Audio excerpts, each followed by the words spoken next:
حضور فرماتے ہیں قبر میں جناب موسیٰ کھڑے ہو کے، اور آگے سنیں حضور فرماتے ہیں مسجد اقصی میں گیا تو موسیٰ وہاں بھی موجود تھے، یہ بھی بخاری ہے، حضرت موسیٰ وہاں بھی فرماتے ہیں میں چھٹے آسمان پہ گیا تو موسیٰ وہاں بھی موجود تھے۔ دسو کتے نے حضرت موسیٰ قبر میں تھے کہ مسجد اقصی میں؟ لو کڈو مسئلہ، کتے سن قبر میں تھے کہ نہیں؟ قبر خالی جدو نکلے نہیں، پچھو خالی، قبر میں تھے کہ نہیں؟ مسجد اقصی میں چھٹے آسمان پہ۔ عجیب بات ماری گئی ہے، کہتے ہیں جی اگر نبی پاک روضے میں ہے تو یہاں کیسے دیکھتے ہیں، یہاں دیکھتے ہیں تو وہاں کیسے دیکھتے ہیں؟ ہم کہتے ہیں حضرت موسیٰ جن کا کلمہ پڑھنے کے لیے منت کرے رب کی بارگاہ میں کہ مجھے غلام بنا لے اپنے مصطفیٰ کا، یہ شان ہے ان کے غلاموں کی، تو سرکار کا عالم کیا ہوگا؟ حضور فرماتے ہیں پھر میں آگے بڑھا، مسجد اقصی میں پہنچا، سارے نبی اکٹھے تھے، میں بھی پہنچ گیا۔ نبی پاک فرماتے ہیں حضرت جبریل نے اذان پڑھی، بڑا پیارا موضوع، اور یہ وہ والا موضوع ہے جس پہ اللہ بھی فرماتا ہے سبحان اللہ جی۔ کیا فرماتا ہے اللہ؟ کہنا ذرا، اور سب کا اپنا اپنا ذوق ہے نا۔ ہمارے استاد فرمایا کرتے تھے جب نبی پاک ساجد حج کے معراج کی رات چلے تو اللہ نے کہا سبحان اللہ۔ کیا فرمایا ہے؟ میں تو ان کا دیا کہتے نہیں اچھی آنکھوں پر جتنے اللہ آنکھیں ہوتے تھے آنکھنا چاہیے نا۔ کیا کہا اللہ کریم نے؟ محبوبہ سبحان اللہ، سبحان الذی اسریٰ بعبدہ۔ نبی کریم صلی اللہ تعالی وسلم فرماتے ہیں مسجد اقصی میں پہنچا، اور جب میں پہنچا نا سارے نبی بیٹھے تھے۔ حضور فرماتے ہیں جبریل امین نے نا اذان پڑھی تو میرے حاشیے میں بھی نہیں تھا کہ میں جماعت کراؤں گا۔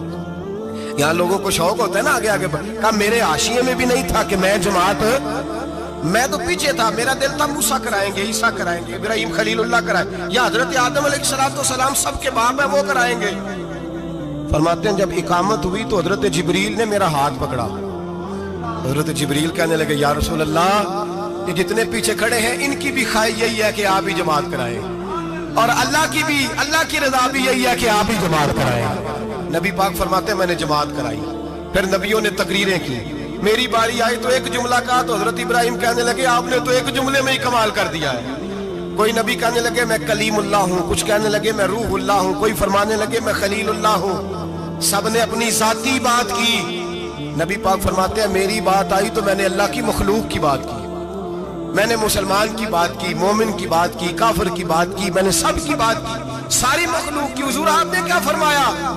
نبی پاک فرمانے لگے میں نے کہا الحمدللہ الذی ارسلنی رحمۃ للعالمین، فرمایا اللہ کا شکر ہے اس نے مجھے ساری کائنات کے لیے رحمت بنا کر بھیجا۔ نبی کریم علیہ السلام فرماتے ہیں میں وہاں سے اٹھا، فرماتے ہیں پہلا آسمان، دوسرا آسمان، تیسرا، چھٹا آسمان، ساتواں آسمان پہ بیت المعمور ہے، مومنوں کا کعبہ بیت اللہ زمین پہ، اس کے بالکل سیدھ میں ساتویں آسمان پہ بیت المعمور فرشتوں کا کعبہ ہے۔ میں وہاں گیا تو فرشتے کہنے لگے مولا اپنے حبیب سے کہہ 2 رکعتیں ہمیں بھی پڑھا دے۔ 2 رکعتیں نبی پاک فرماتے ہیں 2 رکعتیں میں حتیم میں کعبے میں پڑھ کے گیا، پھر 2 رکعتیں مسجد اقصی میں پڑھی، پھر 2 رکعتیں میں نے بولیے 2 رکعتیں بیت المعمور میں کس کو پڑھائی؟ فرشتے کون ہیں؟ بولے تو جو نوریوں کے بھی امام ہیں۔ مولوی صاحب بڑے پریشان ہو جائے، کہتے نور نہ آکھو۔ میں کہ نیریا تینوں کی تکلیف ہوتی ہے، تیرے اندر بھاری اندھیرا ہے، کیا تکلیف ہوتی ہے تجھے نور حضور کو کہنے میں؟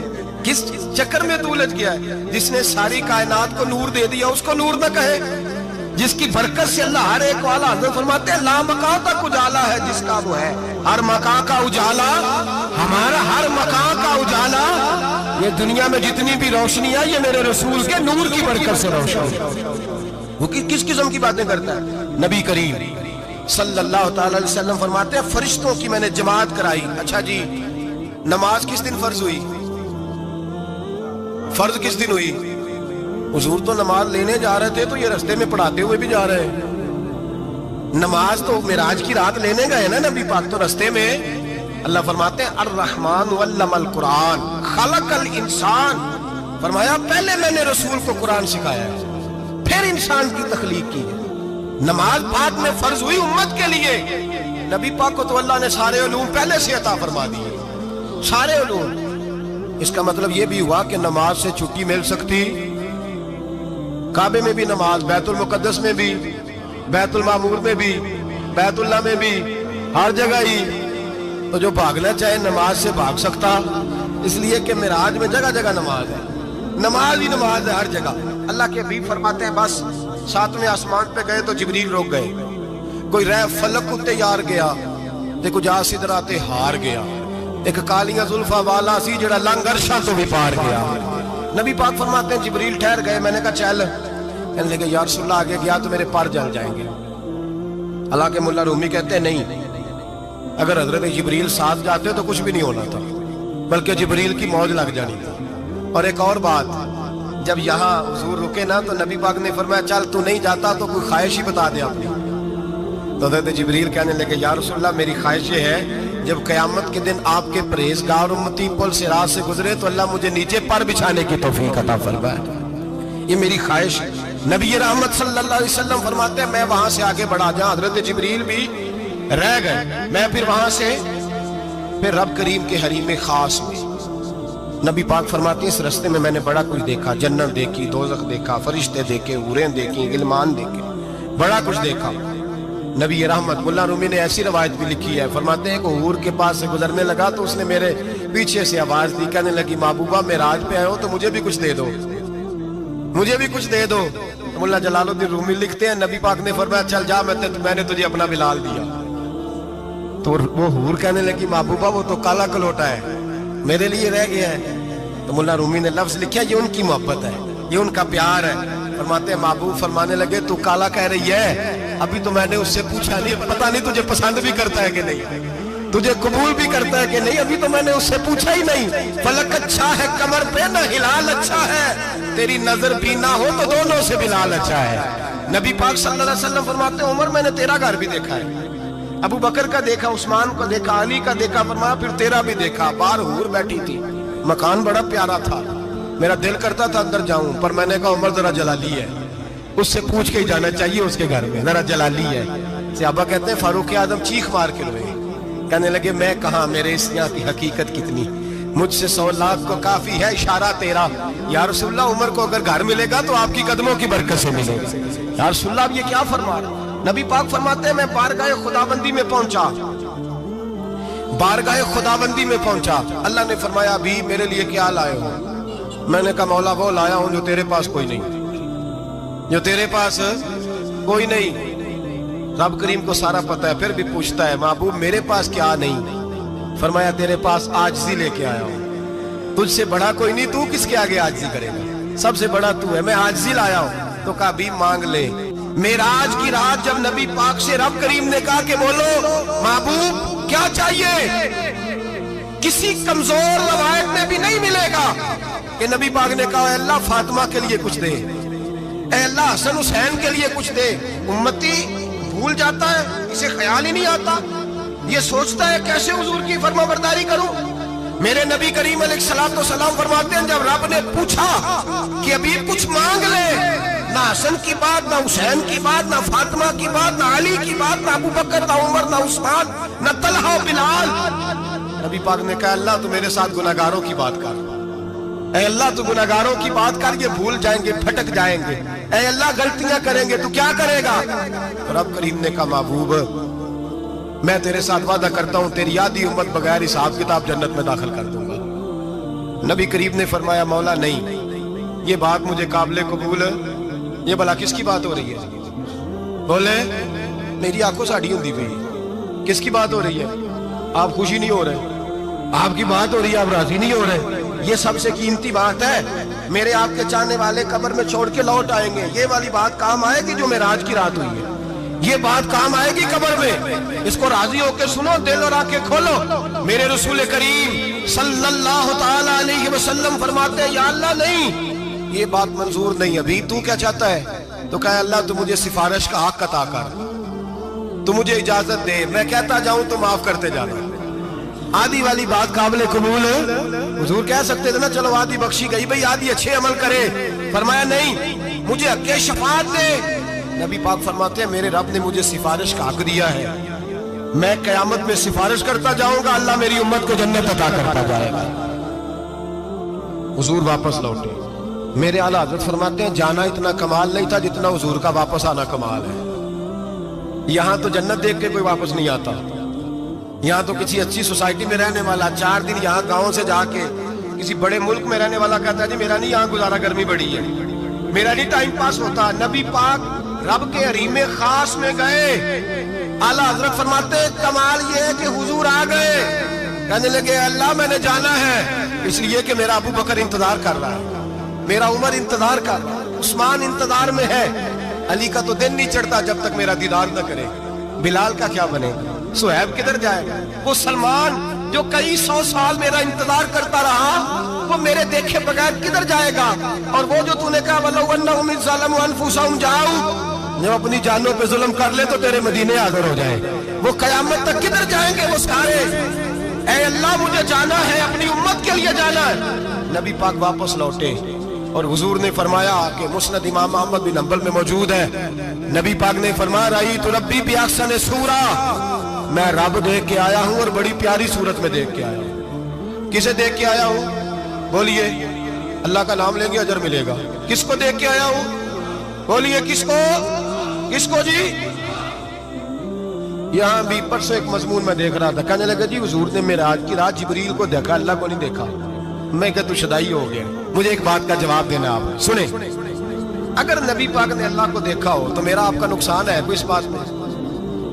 دے لو تسی نہیں نہ بولے اور میں تو انہوں کھلار کے جب پوچھا کہ یہ نقصان ہے وہ دسو پھر کی کرو گے بھئی؟ اگر نبی پاک نے اللہ کو دیکھا تو امت کا فائدہ کہ نقصان؟ تے جڑے مولوی ایڈی بڑی کتاب لکھ چھڑی نہیں ویکھیا نہیں ویکھیا انہوں بھی کدی پوچھ لیا کرو بھی تینوں کی مصیبت بنی ہے لاگے، تینوں کی وقت بنے ہے لاگے. عجیب تو عجیب نسل کا تو جانور ہے. بھئی نبی پاک نے دیکھا اللہ کو، تجھے کیا تکلیف ہے؟ کہتا نہیں دیکھا. میں کہ تو نال سے کنوں کی پتہ ہوگے چلیا. عجیب تو انسان ہے. اتنی موٹی کتاب لکھ دی کہتا جبریل کو دیکھ کے آ گئے. میں نے کہا جبریل تو روز وہاں کھڑے ہوتے تھے تیرے رسول پہ، وہ تو وہاں کھڑے ہوتے تھے روزانہ آئے ہوتے تھے، ان کو دیکھنے جانا تھا. پڑھ مسند امام احمد بن حنبل میں حضرت عبداللہ ابن عباس کیا کہتے ہیں؟ کہتے ہیں رأیت ربی بأحسن صورہ، نبی پاک فرماتے ہیں میں نے رب بڑی حسین صورت میں دیکھا ہے. حضرت انس بن مالک فوراً اٹھ کے کھڑے ہو گئے. اس کے اگلی بات سنو، حضرت انس بن مالک رضی اللہ تعالیٰ عنہ کہنے لگے یا رسول اللہ اکیلے دیکھا ہو؟ میں نے بھی دیکھنا ہے، میرا بھی دل کرتا ہے. وہ بولے تو باقی بھی بول پڑے، کہنے لگے بابو باتو اکیلا ہی دیکھا ہے. وَإِذَا سَأَلَكَ عِبَادِي عَنِّي فَإِنِّي قَرِيبٌ، حضور ہمارا بھی دل کرتا ہے. مسند امام احمد بن حنبل میں لفظ ہے مدینے کے محبوب بولے اور بول کے کہنے لگے تم نے بھی دیکھنا ہے؟ حضور دیکھنا ہے. فرمایا من رآنی فقط رآی الحق، تم سارے مل کے مجھے دیکھو، جس نے مجھے دیکھ لیا اس نے رب دیکھ لیا ہے، جس نے مجھے دیکھ لیا اس نے دیکھ لیا ہے.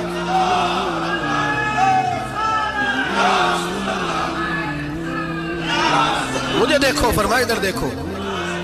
اب بڑی شان والا، بڑی شان والا، بڑی شان. نبی کریم صلی اللہ علیہ وسلم اور پھر بریلی کے امام بولنے کہنے لگے باخدا خدا کا یہی ہے گھر، نہیں اور کوئی مفر مکر، جو وہاں سے ہو یہی آتے ہو، جو یہاں نہیں تو، جو یہاں نہیں تو وہاں نہیں، جو یہاں نہیں تو جو یہاں قبول نہیں وہاں بھی قابل قبول. فرمایا تم مجھے دیکھو نا، جسے مجھے دیکھ لیا اس نے رب دیکھ لیا. مجھے دیکھو جس نے دیکھنا ہے میرے حبیب کریم علیہ السلام. فرماتے ہیں جب میں رب سے ملا تو اللہ نے اپنا دست مبارک میری پشت پہ رکھا. سیاستہ ترمذی شریف کہنے میری کانڈ دے پیر دا ہاتھ تھے، مرشد دا ہاتھ تھے. نبی پاک فرماتے ہیں میری پشت پہ اللہ کا ہاتھ ہے. رب کریم نے میرے کندھوں کے درمیان ہاتھ رکھا اور میں نے ٹھنڈک دل میں محسوس کی. فَعَلِمْتُ مَا فِي السَّمَاوَاتِ وَمَا فِي الْأَرْضِ، حضور فرماتے ہیں پھر میں نے جان لیا جو کچھ زمینوں میں تھا اس کا علم بھی آ گیا، جو آسمانوں میں تھا اس کا علم بھی. اللہ نے پھر علوم کی کنجیاں میرے ہاتھ میں دے دی. مسجد نبی کے منبر پر بیٹھ کر جناب عمر کہتے ہیں پھر آمنہ کے لال نے اعلان فرمایا جس نے جو پوچھنا ہو پوچھے، میں یہاں بیٹھ کے بتاؤں گا. معراج کی رات کنجیاں دے دی رب کریم نے غیب کی. اور اعلیٰ حضرت بول پڑے کہنے لگے اور کوئی غیب تجھ سے نہا ہو بلا جب خدا ہی نہ چھپا رہا. کہنے لگے سب سے بڑا غیب تو اللہ ہے، تو جس نے اللہ ہی دیکھ لیا ہے اس سے پیچھے کیا رہ گیا ہے. رسول کریم صلی اللہ علیہ وسلم واپس لوٹے. نمازیں کتنی لائے؟ بولے سارے. رہ کتنی گئی؟ کیویں پتہ ہے نا؟ تو دسو مسئلہ کیویں؟ حضرت موسیٰ نے مدد کی تھی تے غیر اللہ دی مدد تے بندہ کافر ہو جاتا ہے. مدد کنے کی ہے جی؟ اسی تو نہیں پاجی دے پوریاں 50 پڑھنیاں، اسی اللہ تو علاوہ کسی دی مدد دے قائل ہے؟ اسی کنیاں پڑھنیاں نے؟ انہاں دی لاؤ ڈیوٹی ہے جنہاں روز فتویٰ کڈیا ہے، ہر جمعے 3600 بندہ مشرک، ہر جمعے 2-2.5 کروڑ بندہ کافر، جنہیں داتا صاحب کو مدد مندی ہو بھی کافر، چندہ پاوے سارے زمانے کو مانگتے پھر کھلا لی ترلے لیندے پھر تے یا رسول اللہ کہنے اللہ مشرک۔ ڈرو اللہ سے، حیا کرو، کس طرح کی زندگی گزار رہے ہیں؟ بخاری مسلم دونوں میں صحیح سند کے ساتھ روایت ہے، نبی پاک فرماتے ہیں میں تو 50 لے کے آ گیا تھا، جو رب کا حکم سر تسلیم خم ہے جو مزاج یار میں آئے، لے کے آیا تھا، رستے میں کون ملا؟ بولے انہاں کیا حضور انہاں نیچے پڑھنیاں، میں تجربہ کیتا جی واپس جائیں گے۔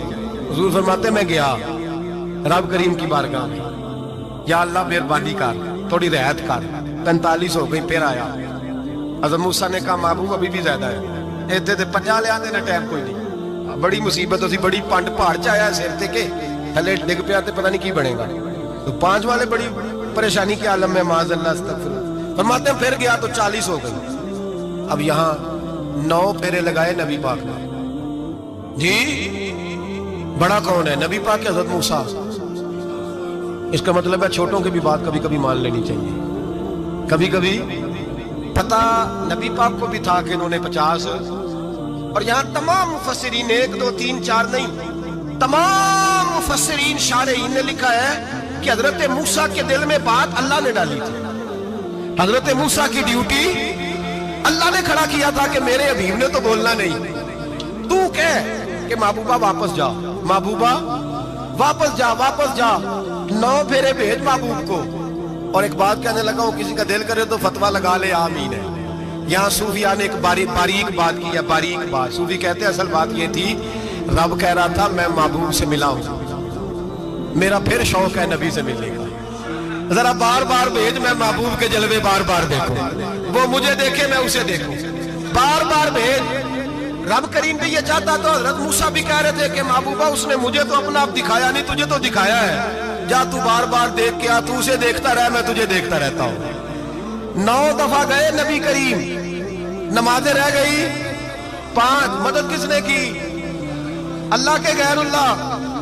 حضرت موسیٰ حیات ظاہری میں کہ انتقال کر چکے، کہنے نے جیندے کو نہ مانگ لو، موئے کو نہ منگیا جی، اور ڈرو اللہ سے۔ حضرت موسیٰ اس وقت حیات ظاہری میں تھے کہ وفات پا گئے تھے، مدد کی کہ نہیں؟ یار ہم لوگ کوئی پاگل ہیں کہ بلا وجہ کا عقیدہ گھڑ دیں گے؟ عجیب بات ہے۔ ہمارا موقف یہ ہے کہ نبی کریم سید عالم علیہ السلام کی قبر پہ جا کے تو سلام کہے، حضور کو یاد رہتا ہے، اور نبی پاک تیرا سلام نوٹ کرتے ہیں، اور قیامت کے دن تیری مدد اصل کس کی ہے؟ اللہ کی۔ اصل مدد کس کی؟ پیسے کون دیتا ہے؟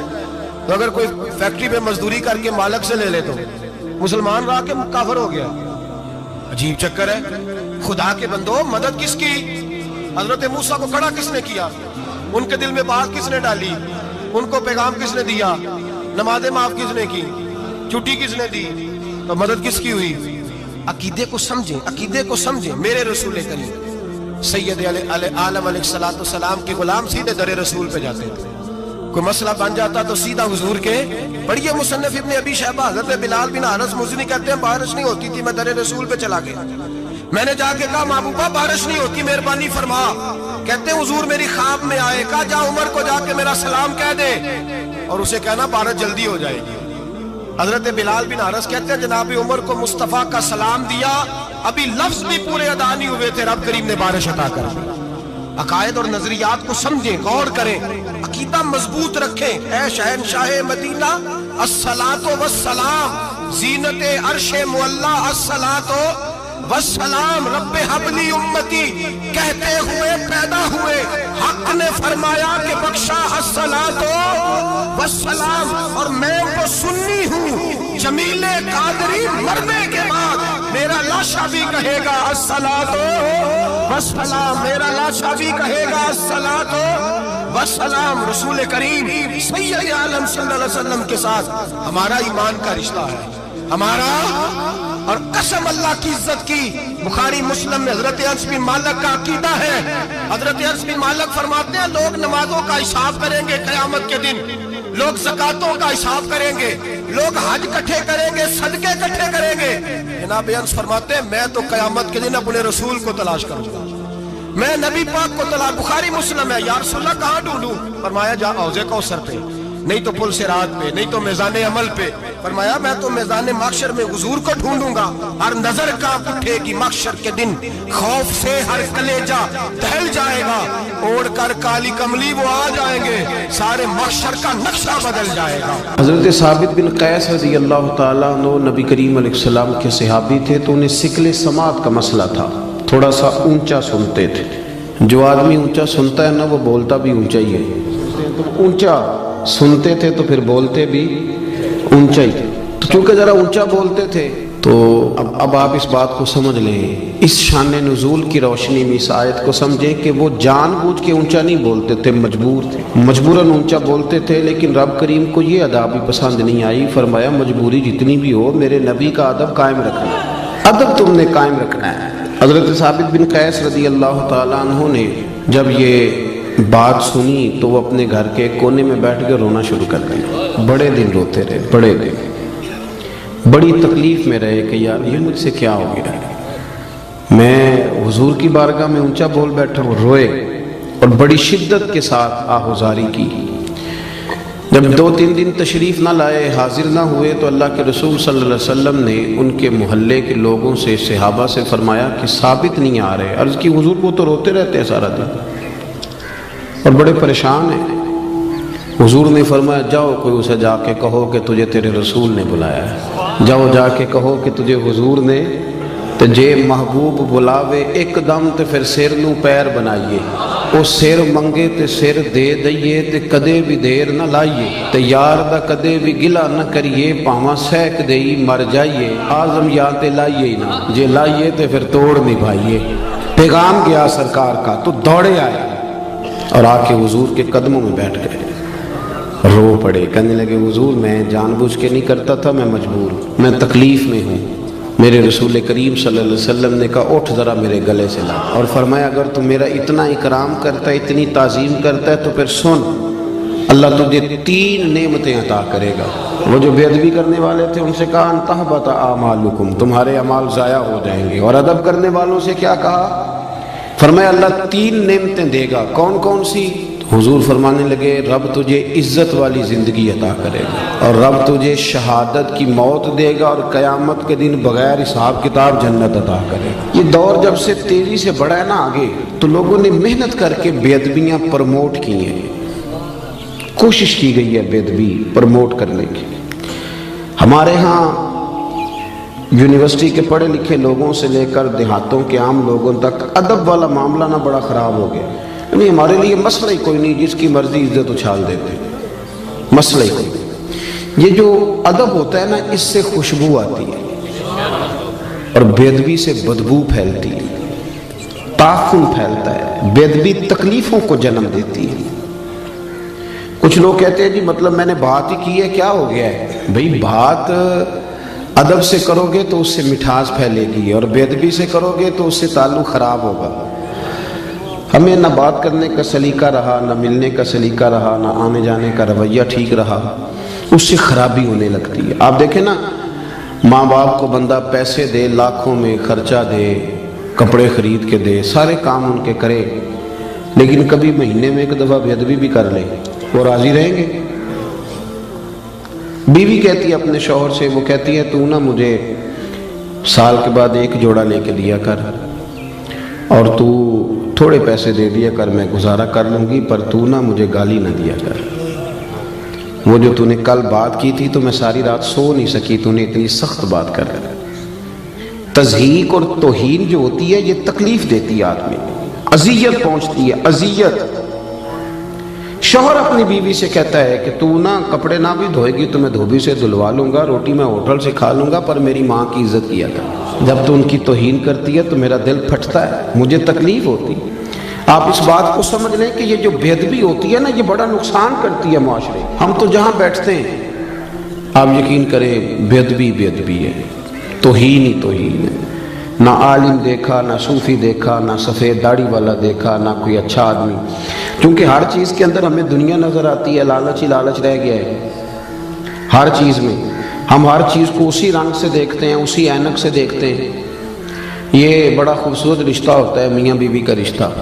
یہ وہ واحد رشتہ ہے جسے اللہ تعالیٰ نے اپنی نشانیوں میں سے نشانی قرار دیا ہے۔ ان میاں بیوی کے سبب سے اولاد آئے گی، ان کے بچے ہوں گے، یہ سارا اخلاص والا رشتہ تھا، پر اس میں بھی لالچ آ گیا۔ لڑکی والے دیکھتے ہیں کہ لڑکا کیا کماتا ہے، اوپر کی کمائی کتنی ہے معاذ اللہ، اور لڑکے والے بھی پوچھتے ہیں لڑکی کیا لے کے آئے گی۔ تو جب یہاں بھی لالچ آئے گا، مادیت آئے گی، تو حسن ضائع ہوگا، اخلاص ضائع ہوگا۔ پھر جب وہ ڈیمانڈ پوری نہیں ہوگی پھر توہین ہوگی۔ کبھی بھی بے ادبی نہ کریں کسی جگہ بیٹھ کے۔ حدیث پاک سنیں، بخاری مسلم میں مشکات میں موجود ہے، حضرت ابو ہریرہ راوی ہیں، نبی کریم صلی اللہ علیہ وسلم نے فرمایا جس نے 3 لوگوں کی عزت کی، بہت بڑے جملے حدیث کے، بہت بڑے، ذرا غور کرنا۔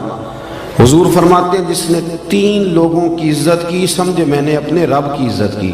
اللہ کرے آپ کو سمجھ آئے۔ دیکھیں حضور نے کتنی بڑی بات کر دی، فرمایا جس نے ان 3 کی عزت کی، سمجھے میں نے اپنے رب کی عزت کی۔ وہ 3 لوگ کون ہیں؟ تو حضور نے فرمایا جس نے سفید داڑھی والے مسلمان کی عزت کی، عالم نہیں، مفتی نہیں، صوفی نہیں، درویش نہیں، خالی مسلمان ہو، داڑھی سفید ہو۔ فرمایا جس نے سفید داڑھی والے مومن کی عزت کی، جس نے عدل کرنے والے بادشاہ کی عزت کی، اور حضور فرماتے ہیں جس نے قرآن پاک کے عالم کی عزت کی، وہ سمجھے میں نے اپنے رب کا احترام کیا ہے۔ لیکن ادب نہ کام تھوڑا مشکل ہے۔ یہ جو لوگ بہانے بناتے ہیں نا کہ آج کل کامل بندہ ہی کوئی نہیں، اچھا بندہ ہی، شریف آدمی کوئی نہیں، یہ اصل میں نا بیچارے مجبور ہیں، ان سے ادب ہوتا ہی نہیں۔ ادب اتنا آسان کام ہوتا تو پھر ابو جہل بھی نہ کر لیتا، عقل تو اسے بھی ساری تھی۔ ادب ایک خاصا مشکل کام ہے، اس کے لیے نا پھر ہم بہانے تلاش کرتے ہیں، ڈھونڈتے ہیں، کہانیاں بناتے ہیں، کہانیاں۔ ایک جگہ پہ میں بیٹھا تھا چند دن ہوئے، تو وہاں کچھ لوگ نا علماء کے بارے میں کچے کمزور، اور کسی مولوی کے سامنے بندے اس لیے بھی کسی کی توہین کرتے ہیں کہ اسے بتایا جائے کہ تم چنگا ہے باقی کوئی بھی نہیں چنگا۔ حالانکہ اس طرح کے بندے بڑے سیانے ہوتے ہیں، وہ جب یہاں سے اٹھ کے جاتے ہیں تو دوسرے کو بھی یہی سٹوری سناتے ہیں، جا کے وہ بڑے تیز ہوتے ہیں۔ تو میں نے کہا یار چھوڑیں، آپ ایک بہترین عالم کے بارے میں اس طرح کی باتیں کیوں کر رہے ہیں؟ کہتے پیسے بڑے لیندہ جی، 40,000 روپیہ مانگتا ہے۔ تو میں کہ کیوں دیندے ہو؟ آپ مجھے ایک بات بتائیں، جو چیز مارکیٹ میں بکے نہ اس کا کوئی خریدار ہوتا ہے؟ بنتی چیز تب ہے جب اسے کوئی خریدتا ہے۔ ہم نے پہلے مارکیٹیں بنائی ہیں، بندے خریدنے شروع کیے ہیں، پیسے دینے شروع کیے ہیں، بندے خراب کیے ہیں، پھر ہم نے تنقید کرنی شروع کر دی۔ آپ نہ خریدیں وہ مال خود بخود نہیں بکے گا، خریدتے ہیں اس کے بعد توہین کرتے ہیں۔ توہین نہیں کریں، اس سے تعفن پیدا ہوتا ہے، یہ نظریہ ٹھیک نہیں۔ آپ اکرام کریں، احترام کریں، ادب کریں۔ ادب بڑا حسن ہے، ادب بڑا وقار ہے، ادب سے انسان کے اخلاق کا پتہ چلتا ہے، ادب کے ساتھ اس کی سیرت چمکتی ہے، ادب کے ساتھ بہت ساری چیزیں ایسی ہوتی ہیں جو نکھر کے باہر آتی ہیں۔ آپ اکرام کریں، آپ احترام کریں۔ حضرت ابو درداء رضی اللہ تعالیٰ عنہ فرماتے ہیں نبی کریم صلی اللہ علیہ وسلم کی بارگاہ میں حاضر ہوا، سرکار دو عالم صلی اللہ علیہ وسلم کے چہرے پر میں نے کچھ ناراضگی دیکھی۔ تو میں نے کہا حضور آپ ناراض ہیں؟ تو حضور نے فرمایا ہاں، مجھے تمہارے ایک فعل نے ناراض کیا ہے۔ تو حضرت ابو درداء کہتے ہیں میرے تو پیروں تلے زمین ہی نکل گئی، حضور ناراض ہو گئے۔ تو میں نے عرض کی یا رسول اللہ صلی اللہ علیہ وسلم مجھ سے کیا غلطی ہوئی؟ تو حضور نے فرمایا ابو درداء آج تم گلی میں چل رہے تھے؟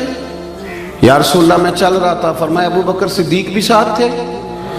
حضور وہ بھی ساتھ تھے۔ فرمایا تم نے سوچا ہی نہیں، تم میرے ابو بکر کے آگے آگے چل رہے تھے، تم نے یہ غور ہی نہیں کیا، تم ابو بکر صدیق کو پشت کر کے چل رہے تھے۔ اور پھر حضور نے فرمایا ابو درداء سن لو، نہ کسی پہ سورج غروب ہوا نہ طلوع ہوا جو میرے ابو بکر صدیق سے افضل ہو۔ اگر آپ اکرام ہی نہیں کرتے، آپ احترام ہی نہیں کرتے، آپ کا مزاج ہی نہیں، تو پھر دیکھیں نا بات اتنی پھیلی ہے کہ بندے کو بیچارے کو منہ دھونے کا پتہ نہیں، اسے لفظ بھی سیدھے نہیں بیان کرنے آتے، اور وہ تبصرہ کرتا ہے صحابہ پر، اہل بیت پر، ان لوگوں پر تبصرہ کرتا ہے جن کے نام بھی وضو کر کے لینے چاہیے، وہ ان کی بات کرتا ہے جن کے بارے میں انسان کو بڑا سوچ سمجھ کے بات کرنی چاہیے، بڑا اس کا لب و لہجہ ٹھیک ہونا چاہیے، بڑا درست ہونا چاہیے۔ لیکن ہمارے ہاں شدت کے ساتھ بے ادبی نے رواج پکڑا ہے، اور میں بڑی درد کے ساتھ آپ کی خدمت میں عرض کرتا ہوں کہ